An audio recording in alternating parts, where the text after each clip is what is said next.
lot about what happens on the playground, at least I do with the parents. I don't do the drop-off and the pickup. My husband does, but he reports to me all the time what's going on, the lay of the land, how things are switching in terms of the balance of powers. So there's a whole world happening on the playground with the parents, and we thought we'd get you all to weigh in on any experiences you've had and how you've managed to navigate it. So Sandy, let's just start with you. You've been through it several times with several kids. I've never been through that, ever. You've never had any experiences kids, on the playground at all, dealing with parents that might be cliquey? Yeah, and you know, I think it's kind of, we spoke earlier about this, and I loved what Karen said. It's kind of reflective of how kids are going to be a bully on the playground, I think, how parents are behaving when they're at school, right? So for me, it was very important to sort of practice what I preached to my kids. Yeah. I didn't want to be in the cliques, and I felt uncomfortable about it. It just didn't feel right. Okay. It felt funny when somebody was judging or saying that people needed to be in hockey or needed to be in soccer or needed to do this or needed to do that. It wasn't in my world. Our kids could pick one activity and that's it, other than swimming, so that they didn't drown. Yeah. And other than that, you know, so I never really liked it, and I never got into it, and in fact, I avoided it at all costs. So, but what do you do then? I want to know how you jump out of the car, and what do you do to avoid it? It's exactly, I loved what Karen said. It's that friendly distance. I like you, you're cool, I don't really want to hang with you. Okay, you put your head down and go straight to the door. I don't. You should do it on a t-shirt. It's just... You do the fashion line. I'm not here to be your friend. Yeah, I'm not your friend. But it's one drop off my kids. Yeah.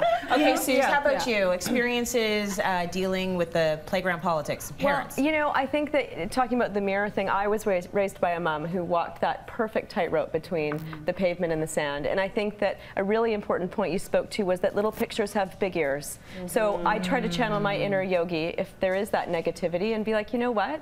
Oscar Wilde, women are meant to be loved, not understood. Let them do it, right? And just smile, and in you go with the book bag. Oh, you forgot your water bottle? Okay. Well, I'm not a helicopter parent. Go get your own water bottle. But then we're smiling, and in we go. But I think that that's the way to do it. And the other thing is we touched on, and this is a much larger topic, but social media. I posted a photo the other day that said, everyone's life is a mixture of happy and sad. Don't let social media fool you. And these mothers with the perfect baby, and the latte, and the peonies, and my blessed husband, happy mother, lucky this, lucky da da da. Make no mistake, the baby was crying 5 minutes before the photo was taken. She's like, get the dog outside! How do we get that on a picture, though? Perfect pictures. How do we get that on a picture? How do we get that on a picture? Like, so, right? Can you imagine taking photos of themselves?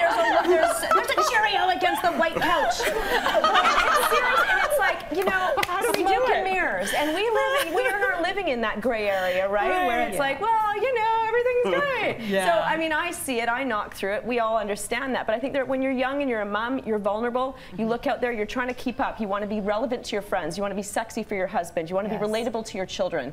So don't buy into that. I think it's a very slippery slope at any generation who is connected to social media. Absolutely. Yeah, give it up for that statement. Yes, girl. I never really thought about it. Ties into that kind of perfection image that we've actually talked about, right? Where everyone's feeling like they have to kind of catch up. Don't you notice that Xanax advertises a lot on Pinterest? No, I'm just kidding. Well, we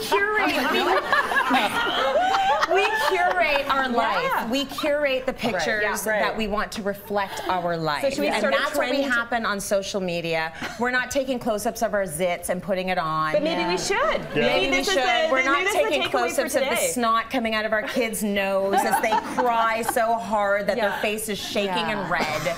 Actually, I have posted one of those pics. See, that's right. Because I thought it was kind of cute, but like that's life. Like life is a good and bad sort of thing. So that's why I talk about the lazy pants. Like this is what happens when I'm home. It's not the shellac Tracy.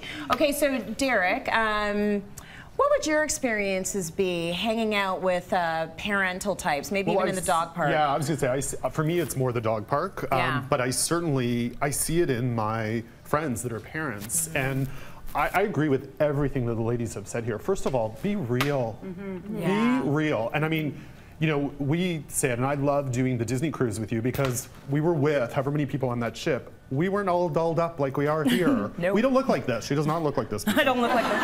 And she's happy not looking like this. I don't mind. Not at all. And so I think it's about being real. It's about strengths and weaknesses. And I think it's also about be the person you want to be.